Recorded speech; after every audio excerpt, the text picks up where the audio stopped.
The credit card statement lay on my kitchen table like a wound that wouldn't stop bleeding. $17,000. That number burned itself into my brain, scorched into my thoughts with the kind of heat you feel when betrayal wears the face of your own child. Enchanted Gardens florist, $3,200. Bella Vista reception hall, $8,500.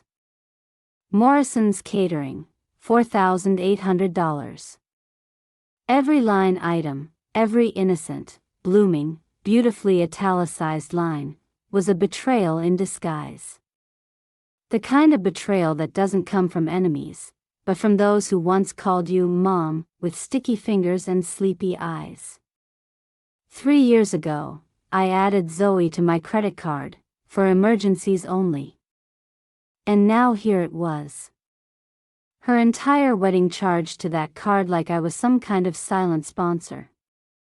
All of it paid with my teacher's pension and the scraps left from Donald's life insurance. I sat there, 62 years old, staring at the total like it was some twisted monument to my foolishness. I had always thought I was a careful woman. A smart woman. I was wrong. I should have known. I should have seen this coming. Because for years now, love and my family had come attached to invoices. As I traced the numbers with trembling fingers, the silence of the house felt almost hostile. This home used to echo with laughter, chaos, footsteps. Now it echoed with everything unsaid. Everything lost. Donald's reading chair was still by the window, just like the day he died. I hadn't changed a single thing. I told myself it was grief. Maybe it was. But part of me believed that if I kept the chair, the mug, the folded blanket exactly as he left them, maybe the world wouldn't change too much around me. Maybe I wouldn't disappear. And then my phone buzzed. The screen lit up with a message that pulled me further into the absurdity of my life. Hey Mom. Can you pick up some groceries for us? Just the usual. Running late from wedding stuff. Thanks. The usual. As if I were the help. As if the $17,000 I unknowingly funded meant nothing. As if I meant nothing. I set the phone face down. My pension was $2,800 a month. After the mortgage, utilities, groceries, I maybe had $400 left, if I was careful. At this rate, I would be paying for her wedding until the end of my life.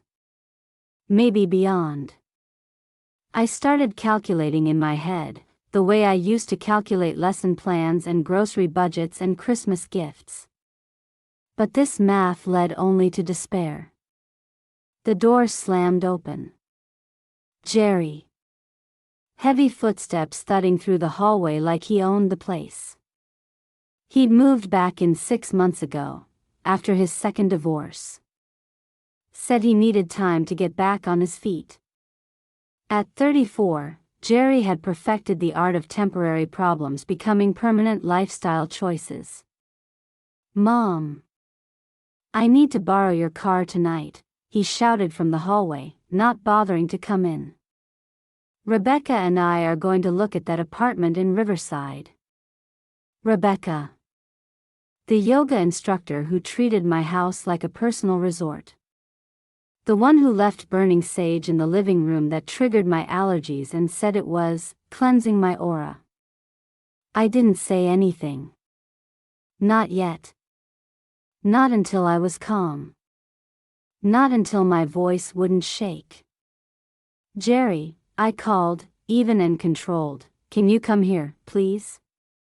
He appeared in the doorway, clearly annoyed. What's up? I'm in a hurry. I pointed to the statement. Did you know about this? He glanced at it, just a flick of the eyes, and looked away.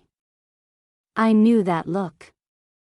I'd seen it when he was 10 and caught sneaking cookies before dinner. Know about what? Your sister. She charged $17,000 to my credit card for her wedding. He shrugged. Shrugged. Yeah, she mentioned something about that. Look, Mom, it's just money. You can afford it. She's stressed out, you know. Just money. My throat tightened. Jerry, this is my entire emergency fund. It's a loan, he said, waving it off. She'll pay you back eventually. Besides, you've got the house, your pension, you're fine. I stared at him. At the boy I had raised. The boy whose soccer games I never missed. Whose scraped knees I bandaged, whose dreams I supported. And now this man, who paid no rent, contributed nothing, was looking at me like I was being unreasonable. Then I asked, softly, carefully, when is Zoe's engagement dinner? Jerry hesitated. What? I haven't received an invitation. He shifted his weight. Oh. That. I think they already had it. Just a small thing. You know how Zoe is, she likes to keep things intimate. Intimate. A family gathering without the mother. The woman who raised her. Paid for her college. Covered her security deposit. Held her hand through breakups. The lie floated in the air between us like a fog, but I didn't chase it away. I folded the credit card statement. And the wedding? I asked. Am I still invited to that? He rolled his eyes. Of course, Mom. Don't be dramatic. Dramatic. That word. That tone. As if asking to be included in my own daughter's life was unreasonable. The keys are on the hook, I said, quiet and cold. Have the car back by midnight. As he left, I sat back down in Donald's chair. My house, the one we built together, no longer felt like home.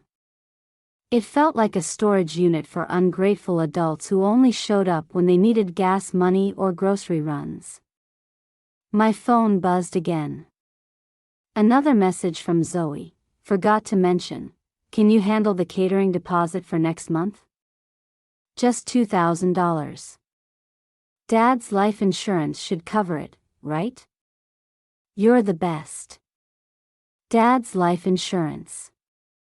The one we'd saved so I wouldn't be a burden when I got older.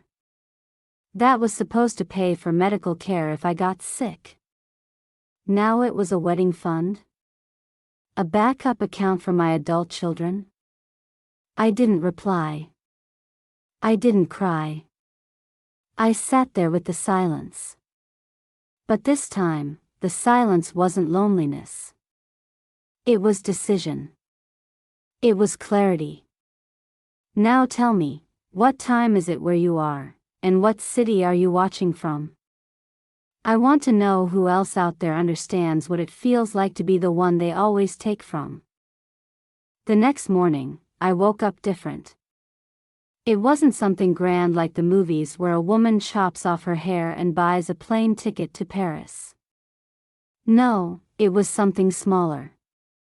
Quieter. Like a wire inside me had finally snapped, not in a way that made me fall apart, but in a way that made me realize I could finally let go. For the first time in months, I'd slept through the night. No tossing. No turning. No calculating unpaid balances or replaying old arguments. Just sleep. And when I woke up, I knew exactly what I needed to do. At 7 a.m. sharp, I picked up the phone and dialed the credit card company. My voice was steady. I need to report unauthorized charges, I said. My daughter used my card without permission, for several months. The woman on the line was calm, professional, and surprisingly sympathetic. Yes, ma'am. We can freeze the card right now. Yes, we can dispute the transactions. Yes, we'll begin the investigation. I just need the dates and amounts, $17,000. And every single penny had a name. A flower vendor. A cake artist. A venue that had probably served more strangers than friends. Ma'am, the woman said, I do need to inform you that if the charges are deemed fraudulent, the cardholder may face criminal charges. I understand, I said, and I meant it. My second call was to my bank. I'd like to remove someone from my account, I told them. My son Jerry.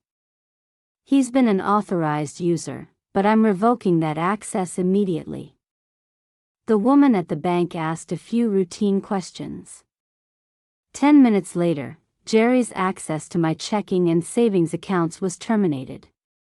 His debit card, my debit card, would be declined by lunchtime. My third call was to Janet Morrison, my lawyer.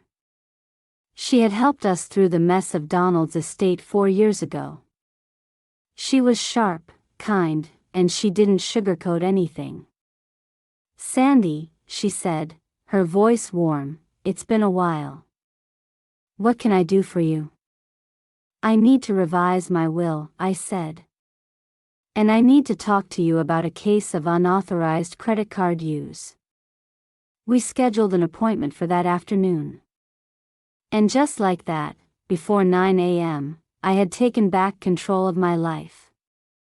I sat in my car outside Riverside Elementary.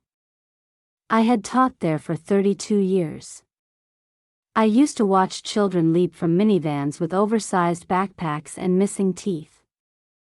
Now I sat quietly, watching other parents do the same ritual, my own life reduced to a memory that no one passing by would ever guess at. I wondered how many of these mothers would one day sit in their kitchens staring at a $17,000 betrayal and realize that love, real love, does not come with a price tag. My phone rang. Zoe. I let it ring. Then it rang again. And again. The fourth time, I picked up. Mom. Her voice was frantic. Something's wrong with your credit card. The florist just called saying the payment for the centerpieces didn't go through. What's happening? I took a breath. The card has been frozen, I said calmly. What? Why? Mom, the wedding is in 6 weeks. I'm aware, I said. There was a pause. And then her voice shifted, soft, coaxing, the exact tone she'd used at 16 when she wanted the car keys. Mom, come on. Whatever's wrong, we can fix it. Just call them and tell them it's okay. These are legit charges. Are they? I asked. Because I don't recall authorizing $17,000 in wedding expenses. Another pause. You said I could use the card for emergencies. A wedding is not my emergency, Zoe. The line went quiet. I could hear her breathing, thinking, calculating. Mom, you're being unreasonable. This is my wedding. Your only daughter's wedding. Don't you want me to be happy? That question. That one line had shackled me for decades. Don't you want me to be happy? Don't you love us enough to help? Don't you want to be included? I want you, I said slowly, to pay for your own wedding. Like adults do. We can't afford, then perhaps you should plan a wedding you can afford. I hung up before she could reply. The phone rang again almost immediately. I turned it off. At 11 a.m., I was at the hardware store. I bought new locks for the front and back doors. The elderly clerk, Mr. Nelson, whom I'd known for years, helped me load them into the car. Changing locks is easier than most people think, he said cheerfully.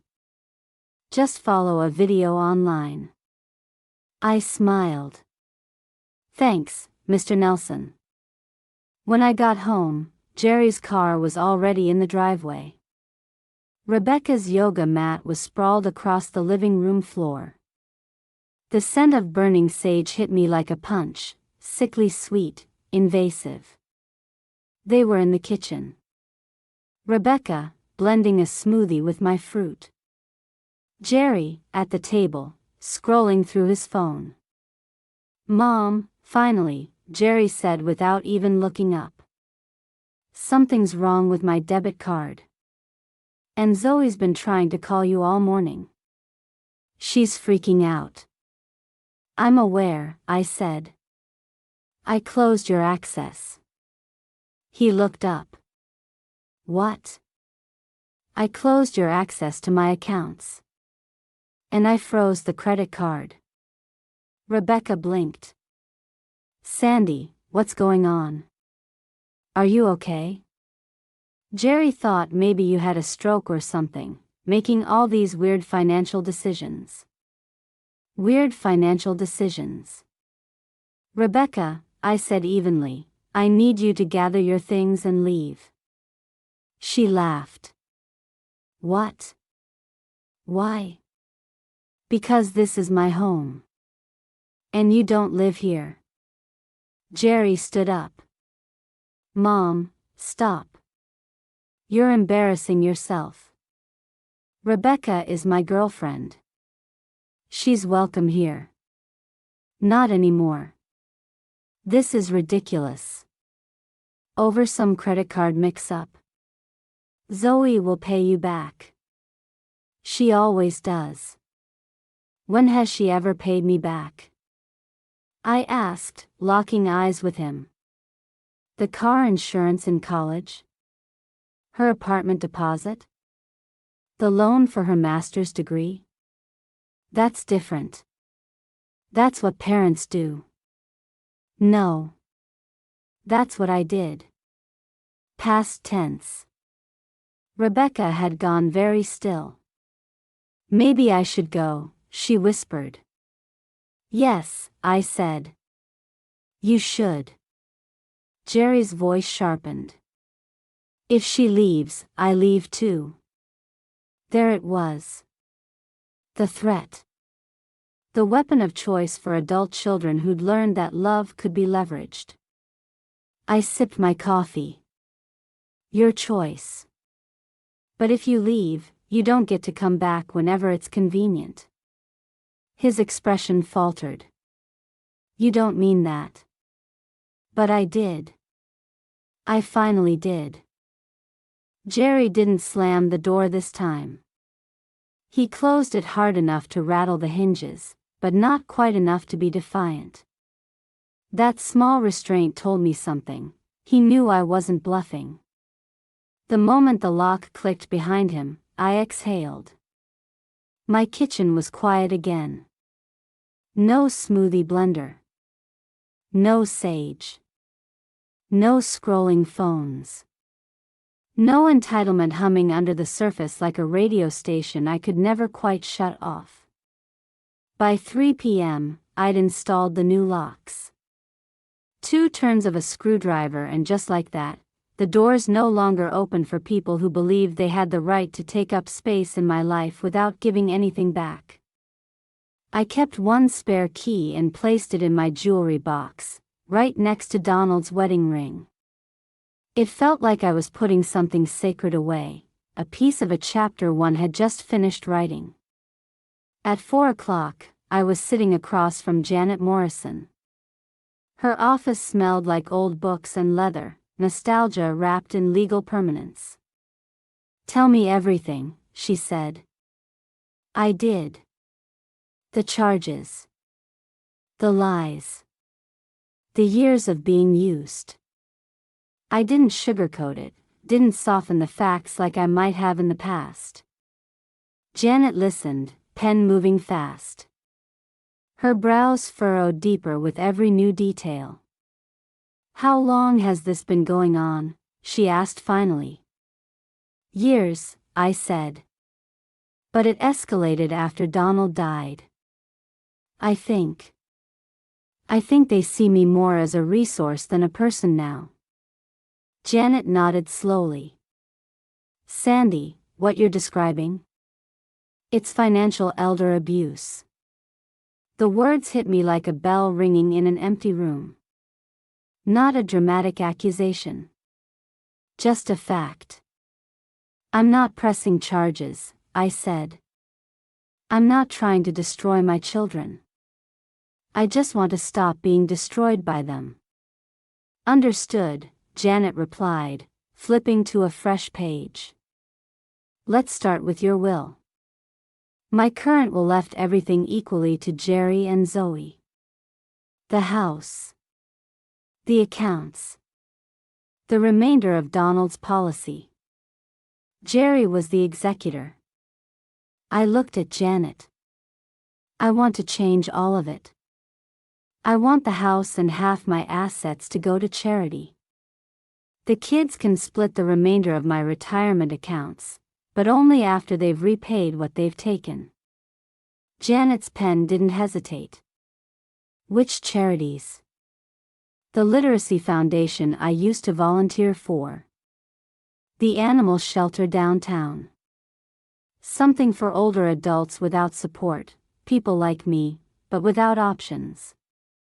And the executor? You. If you'll do it. She looked up.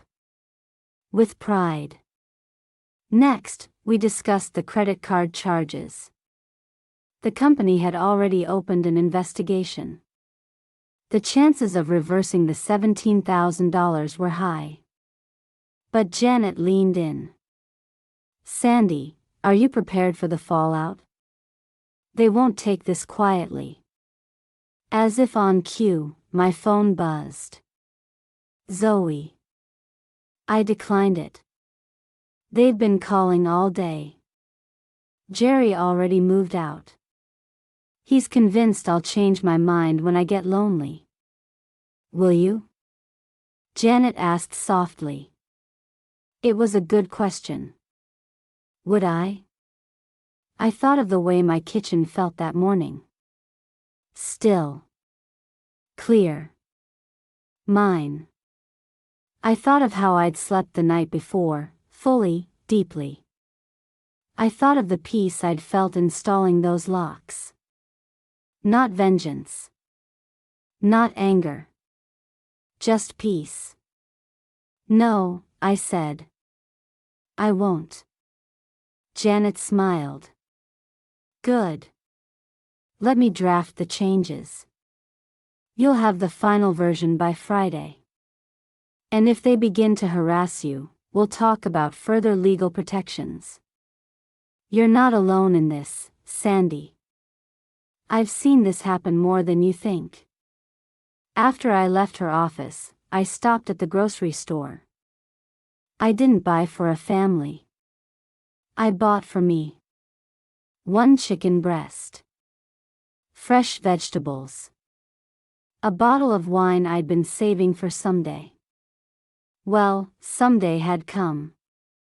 Back home, I began cooking. A simple meal. Quiet music. No one shouting from the hallway. No one asking for rides, money, favors. I was halfway through chopping parsley when I heard a knock. At the back door stood a woman I barely knew, Elizabeth Duncan. My neighbor from 2 houses down. We'd exchanged hellos. Weather comments. Admired each other's gardens from afar. I hope I'm not intruding, she said, holding up a casserole dish. I heard yelling earlier. Saw someone leave with luggage. I just wanted to check in. She looked embarrassed. I felt a pang of something unfamiliar. Connection? Thank you, I said. It's been a hard day. Would you like some company while you handle it? She asked. I made too much lasagna. And eating alone gets old. I looked at her, really looked at her. Another widow. Another woman who'd done the long, quiet grieving. Who knew what it meant to be needed for what you do instead of who you are. I was just opening a bottle of wine, I said. I'll get the glasses, she smiled. 40 minutes later, we were at my kitchen table, laughing softly over wine and lasagna. Elizabeth had 2 grown children, both living across the country. They called every Sunday. Checked on her health. Her diet. But she said, sometimes I feel like they're just checking off a box. Visit with elderly mother, completed. At least they call, I said, then immediately felt guilty. Your children don't? And somehow, I told her everything. The money. The exclusions. The manipulation. I didn't sugarcoat it for her either. Elizabeth didn't interrupt. She didn't judge. Just nodded, quietly, in the places that needed it. How do you feel now? She asked when I finished. Terrified, I admitted. And relieved. And guilty for feeling relieved. The guilt will fade, she said confidently. The relief will grow stronger. How do you know? She smiled. Her face, soft and lined and alive, was the face of a woman who'd made hard choices and lived through them. Because I did the same thing with my sister.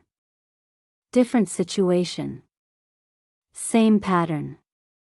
I spent years sacrificing my peace for family harmony. Then one day, I stopped. Do you regret it? I regret not doing it sooner. My phone buzzed with a message from Zoe. Mom, please call me back. I'm scared. I don't know what to do. I'm sorry if I upset you. Please don't punish me. I showed the message to Elizabeth. She scanned it, then looked up. She's still playing the victim, she said. Notice how she says if she upset you. Not sorry for what she did. Just trying to shift the narrative. I stared at the text again. She was right. I deleted it. Without replying. Elizabeth nodded. Good. We talked until nearly 10 p.m. About books. Gardening. Widowhood. Children who saw their parents as resources. And the bravery it took to say, no more. When she left, promising to return the dish, I felt something I hadn't felt in years. The beginning of a friendship that asked nothing of me but me. The morning light filtered through the curtains like it always had. But everything felt different. I wasn't waiting on the next request, the next crisis, the next carefully crafted manipulation. I was simply awake. Alone. And at peace. That peace lasted exactly until 9:07 a.m. The first knock was sharp, hurried. Through the curtain, I saw her. Zoe. Still in the clothes from yesterday. Hair pulled back, face blotchy. She'd been crying, probably for hours. I didn't rush to open the door. I made coffee. Toasted some bread. I took my time. Because for once, my comfort came first. At 8:30, I opened the front door. Mom, she whispered, hoarse. We need to talk. Good morning, Zoe, I said. You look terrible. She stumbled up the steps, swaying slightly. I didn't sleep. I haven't eaten. The wedding's ruined. I don't understand why you're doing this to me. I'm not doing anything to you, I said calmly. I'm simply not doing things for you anymore. She blinked. The venue canceled. They called yesterday when the final payment didn't go through.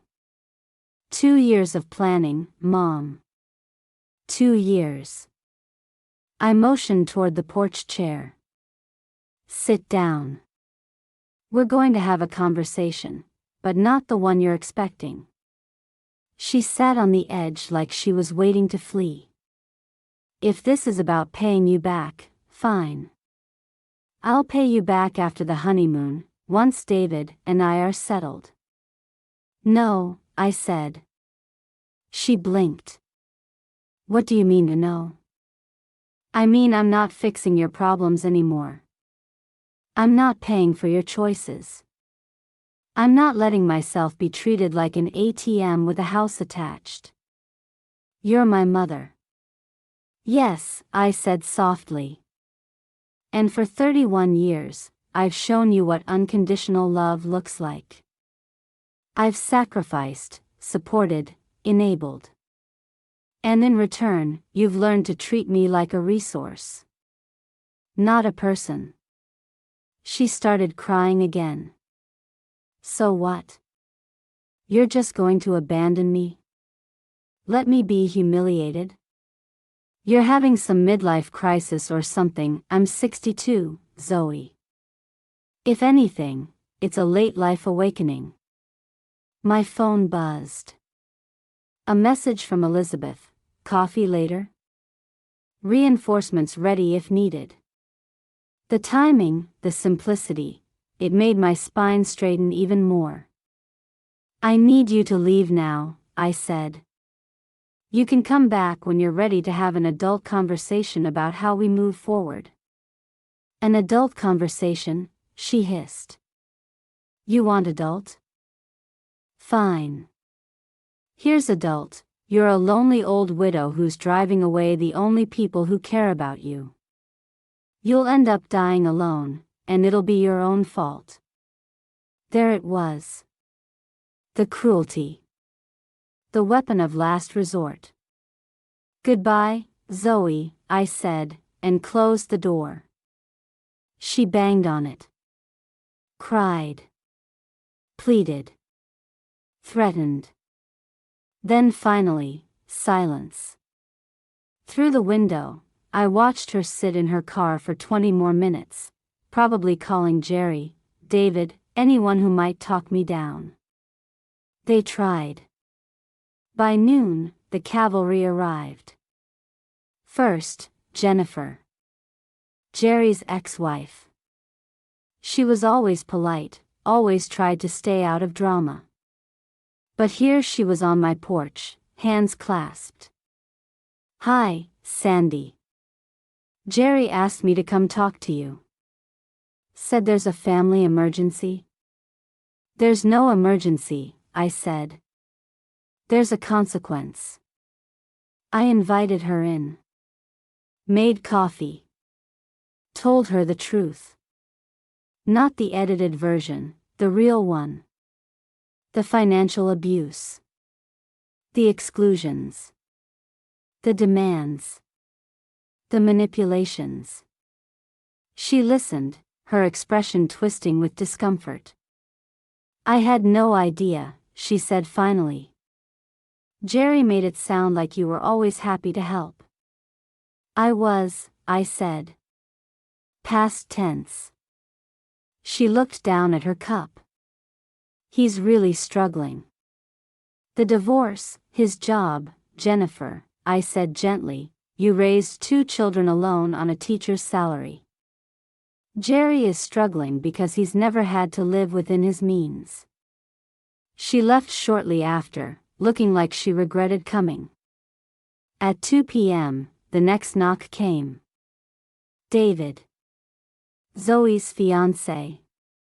Clean-shaven, neatly dressed, but something in his eyes looked shaken. "Mrs. Patterson," he said, "do you have a minute?" I invited him in. We sat on the back porch, Donald's roses in bloom. "I'm sorry," he said. "Zoe told me about the charges, and I didn't know. I really didn't. She said you offered to help." "She lied." He nodded. "She told me everything was covered. That your help was a gift. I offered to contribute more, but she insisted it was all taken care of." I looked at him, really looked. He wasn't a bad man. Just a man caught in someone else's story. "What will you do now?" I asked. "I don't know," he admitted. I asked Zoe if we could go to counseling. Maybe postpone the wedding. She said I was being manipulated by a bitter old woman who couldn't stand to see her daughter happy. That hit me, but it didn't knock me down. Not anymore. "And what did you say to that?" I said if she couldn't see what she did to you, then maybe we weren't ready to get married. We sat in silence for a moment. He looked out over the garden. "I love her," he said quietly. "But I'm not sure I can marry her." I didn't speak. I let him have his silence. His thoughts. He finally stood, thanked me, and left. An hour later, I called Elizabeth. 10 minutes later, she was at my door. Chinese takeout in one hand, a bottle of wine in the other. "Tough day?" she asked. "Educational," I said.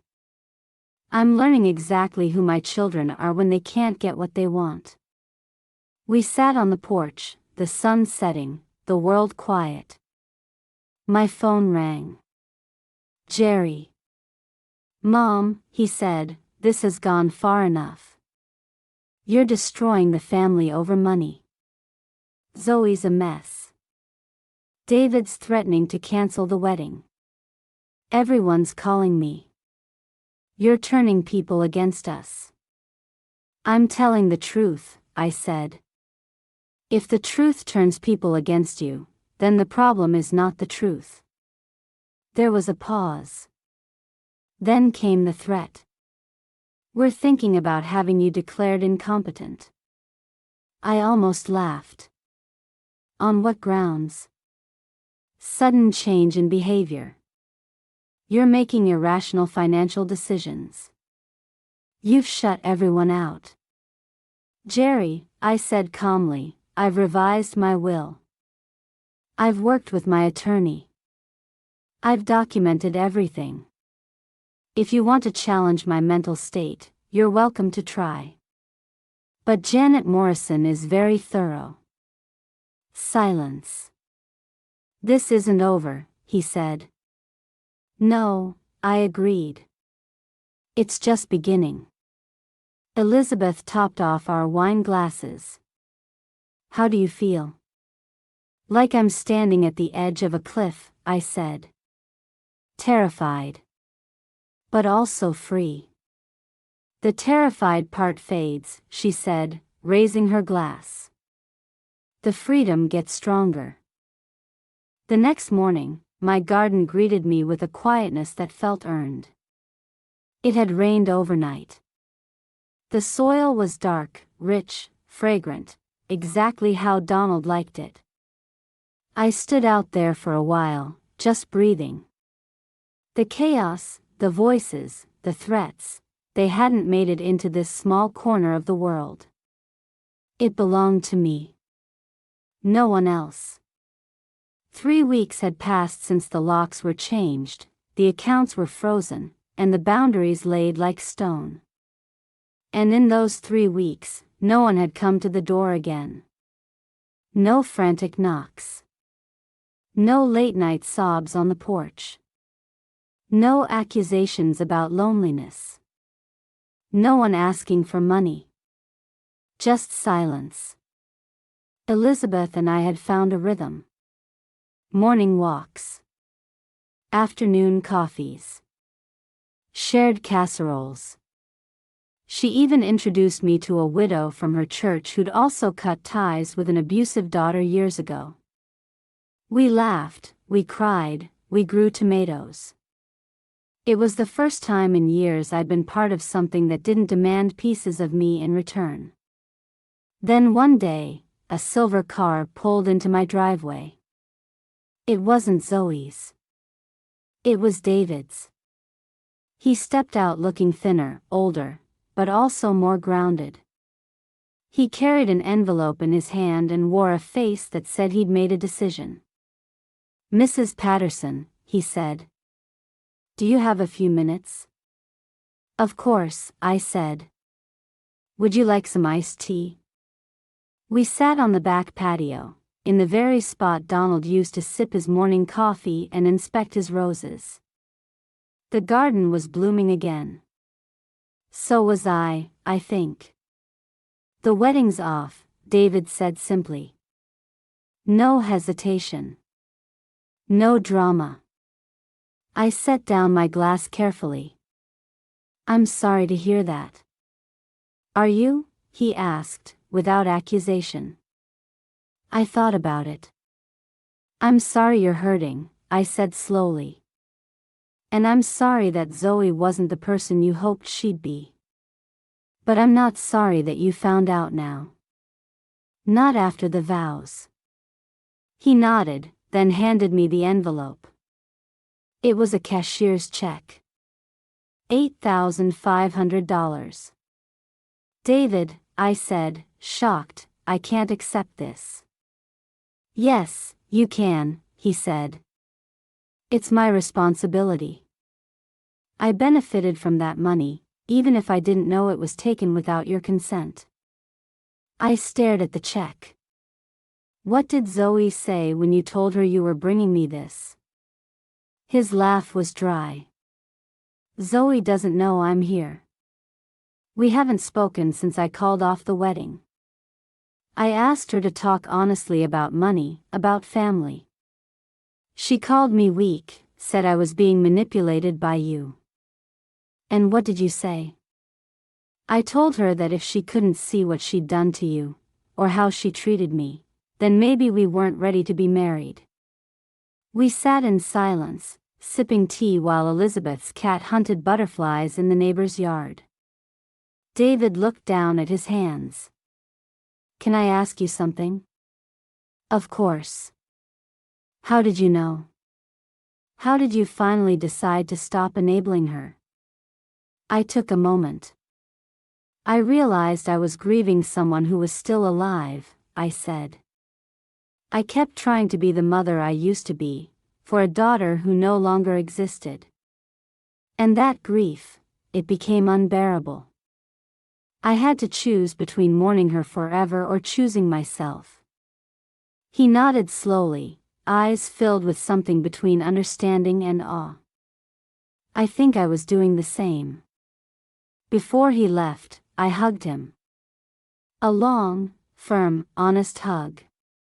"You're a good man," I told him. "I want to be," he replied. That evening, I was on the porch with a book when a beat-up sedan pulled into my driveway. Zoe stepped out. Her clothes were wrinkled. Her hair was messy. Gone was the confident woman with designer heels and a Pinterest wedding. She looked human. Maybe for the first time in a long time. She wasn't alone. A young woman followed her, probably Melissa, her college roommate.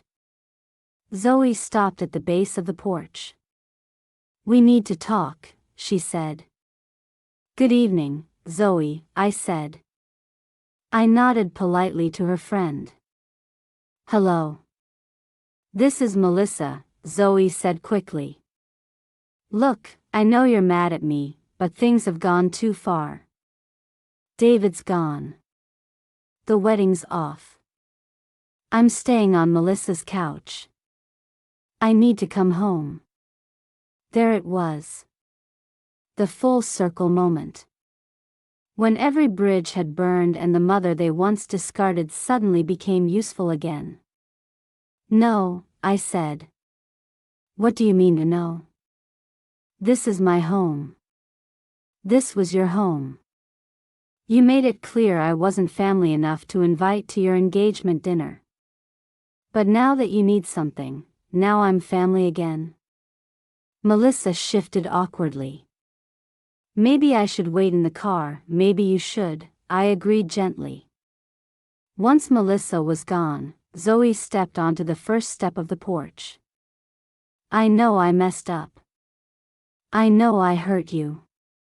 But I don't have anywhere else to go.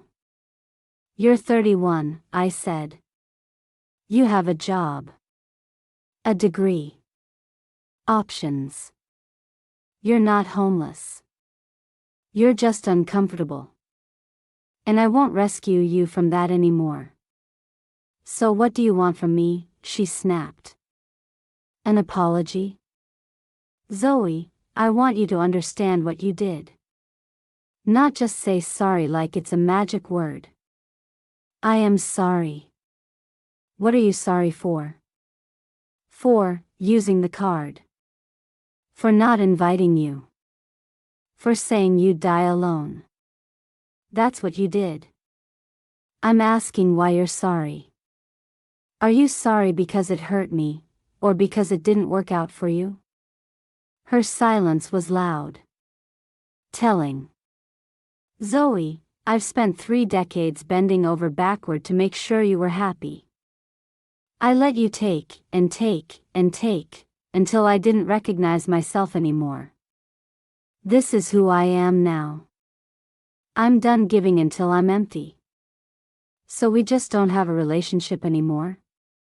We can. But it'll be built on mutual respect, not dependency. And if you can't offer that, then yes, we won't. She stood there for a long moment. Then turned and walked back to the car without another word. And you know what? I didn't cry. The next morning, my phone rang before I'd even poured my coffee. Jerry. I stared at the screen for a moment, debating. Then I picked up. Zoe told me what happened last night, he said, skipping any greeting. Mom, this is insane. She's your daughter. She's also an adult, I said evenly. And she made adult decisions. I'm letting her live with the adult consequences. You're destroying this family. No, Jerry. I'm choosing not to be destroyed by it anymore. There was a pause. Then came something I didn't expect. So that's it? You're just done with us? I'm done being used by you, I replied. There's a difference.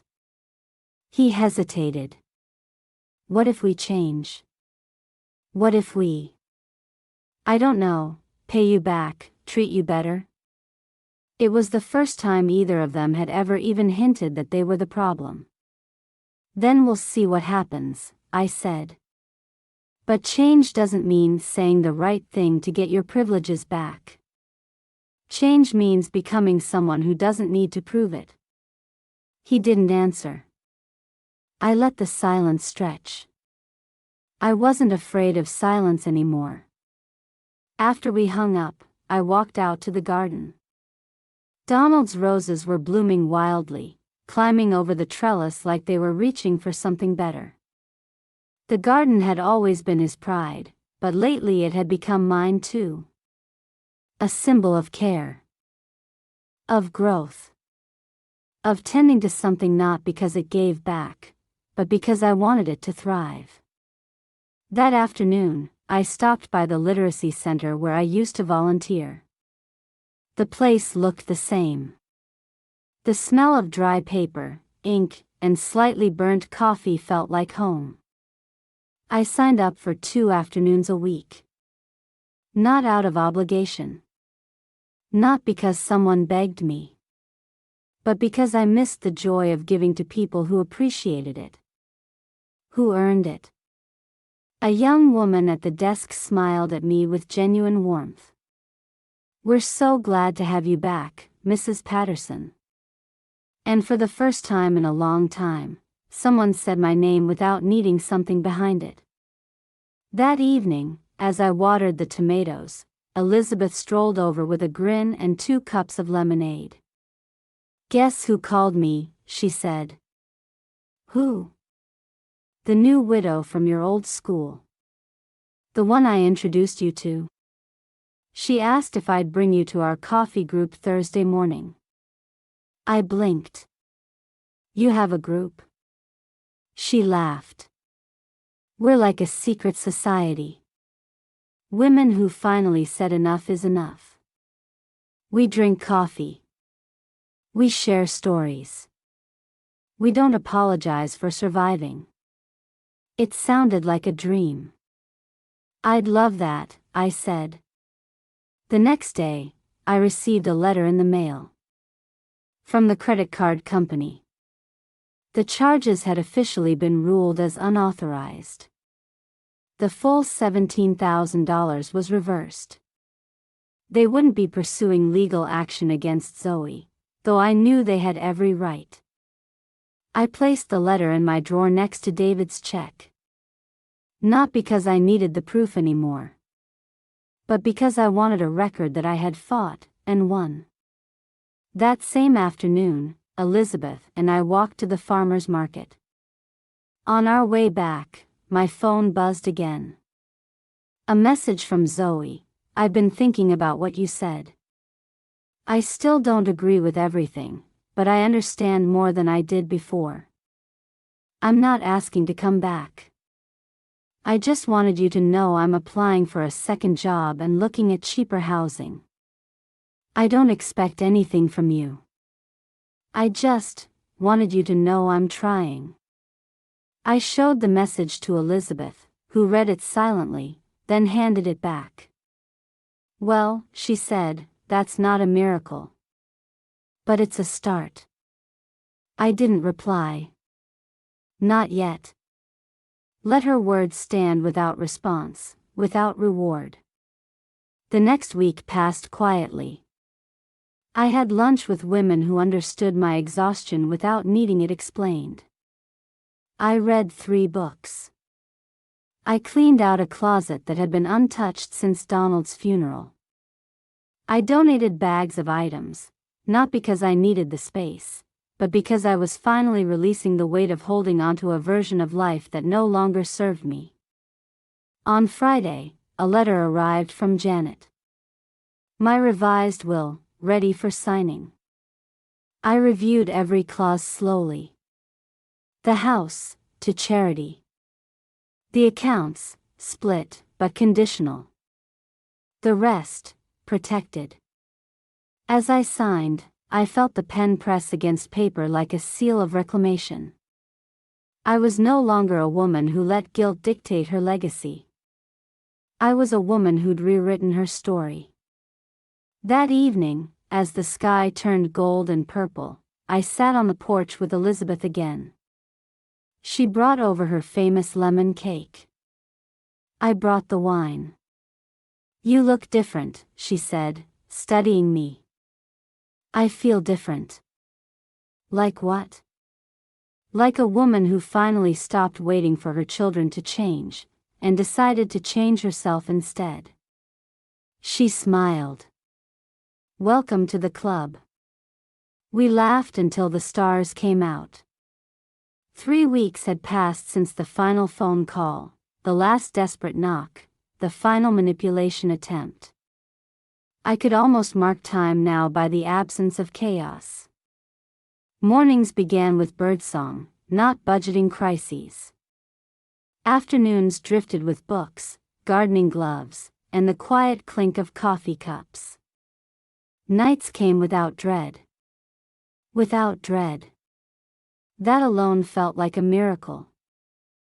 Then, one morning, as I was deadheading the roses along the side fence, a car pulled into my driveway. Not Zoe's. Not Jerry's. A rental. Clean. Modest. Cautious. David stepped out, holding an envelope. His expression was steady, but his eyes had that look of someone who had aged 10 years in a matter of weeks. Life had come at him fast, and he'd faced it. "Mrs. Patterson," he said. "Sandy," I corrected gently. "Come sit." We settled on the back patio, just two people who'd survived the same storm from opposite sides. The roses were in full bloom. Donald would have been proud. "I came to give you this," David said, handing me the envelope. Inside was another cashier's check. The remaining balance. Another $8,500. Combined with his earlier payment, it totaled the full amount Zoe had charged to my card. "You already gave me half," I said softly. "You don't owe me this." "I do," he said. "I benefited from it.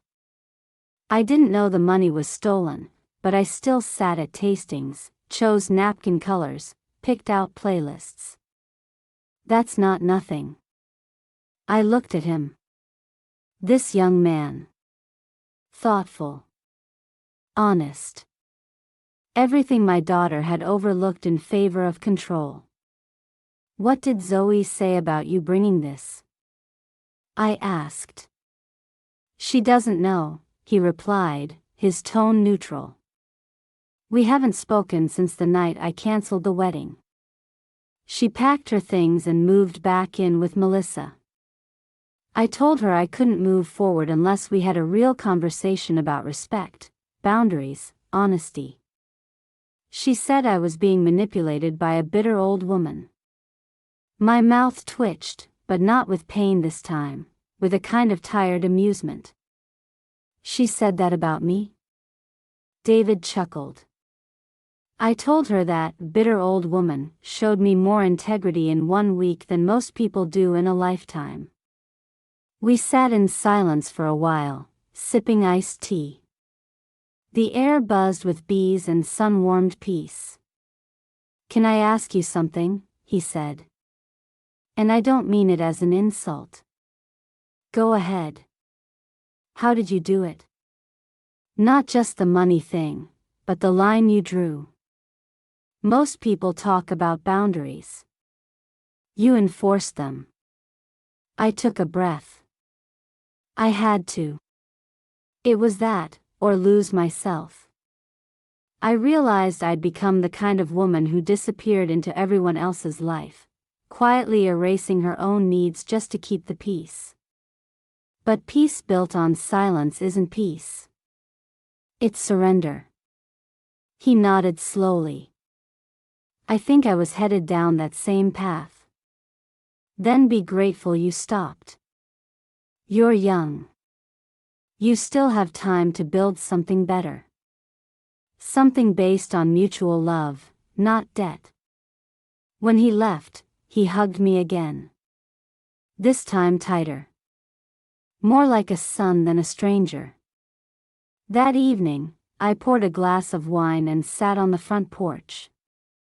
The air was thick with the scent of honeysuckle and soil. Across the street, Mrs. Duncan was tending her garden. She looked up, waved. I waved back. I felt something shift inside me. Not relief. Not triumph. Something deeper. A reconnection with a self I'd forgotten existed. Then, headlights. A familiar car I hadn't seen in weeks. Zoe. She stepped out slowly. No makeup. Hair frizzy. Shoulders tight. There was no performance in her walk.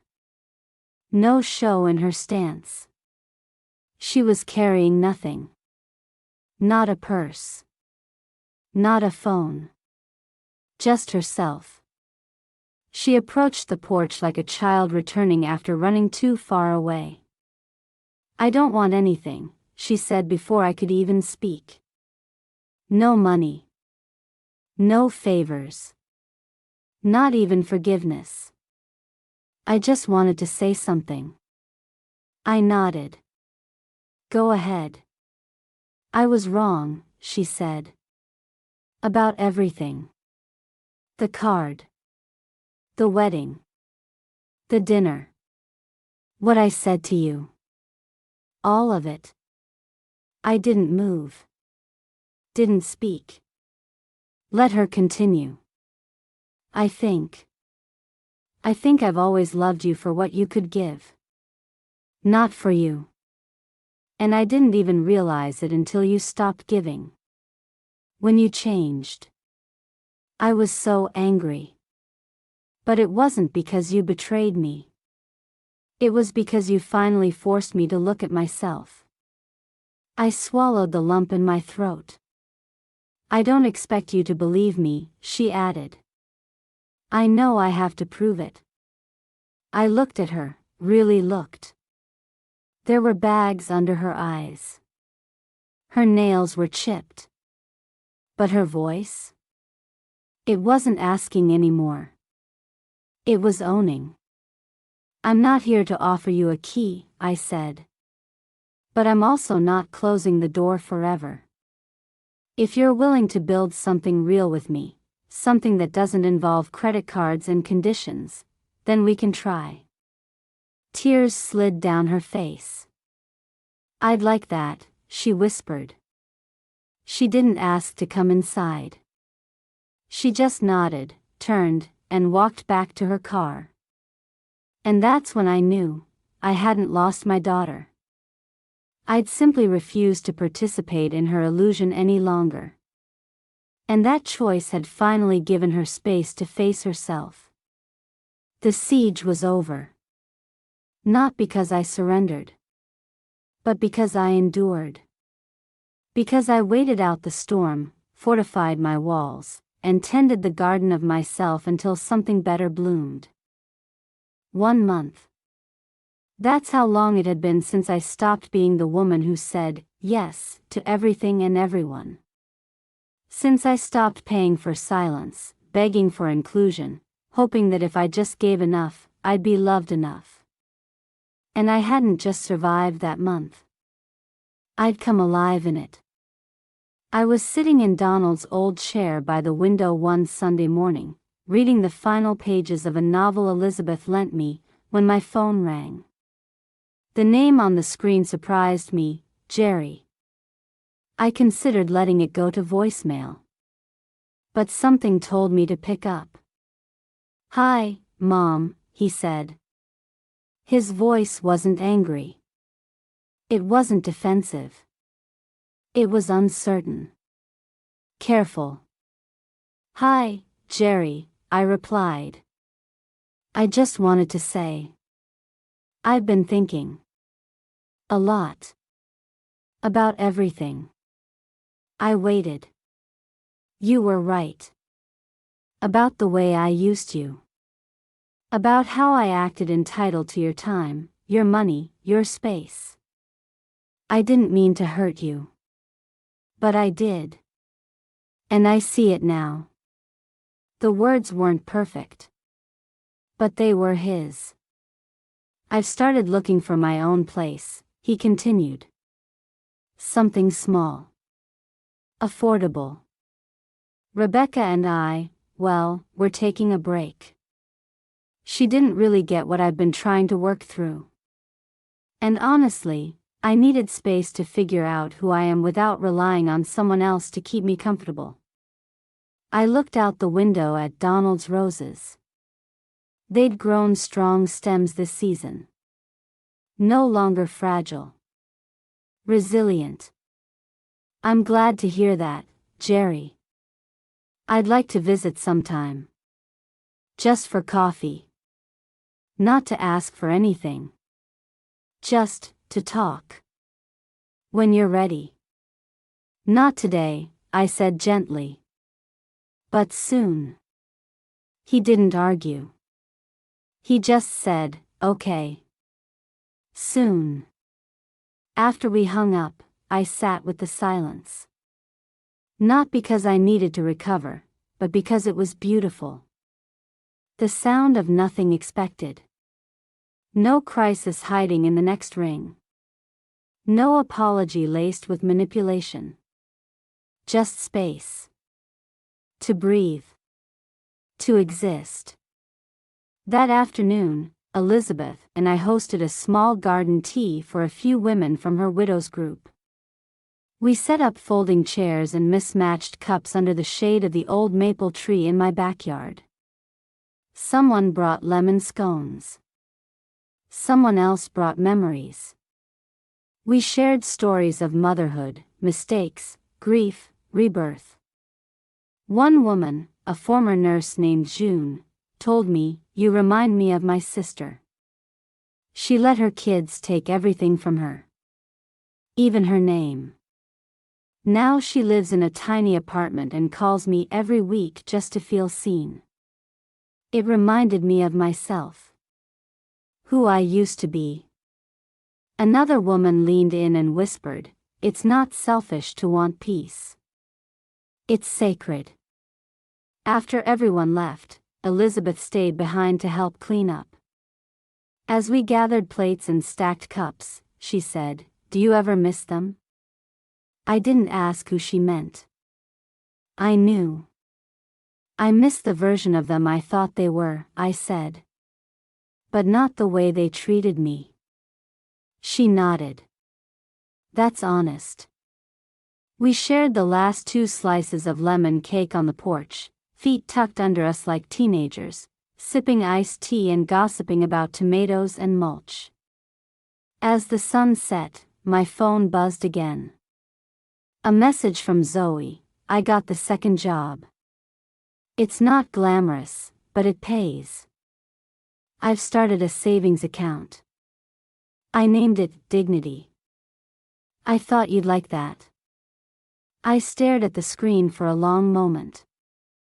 Then typed, "I do. Nothing else." She didn't reply. And that was okay.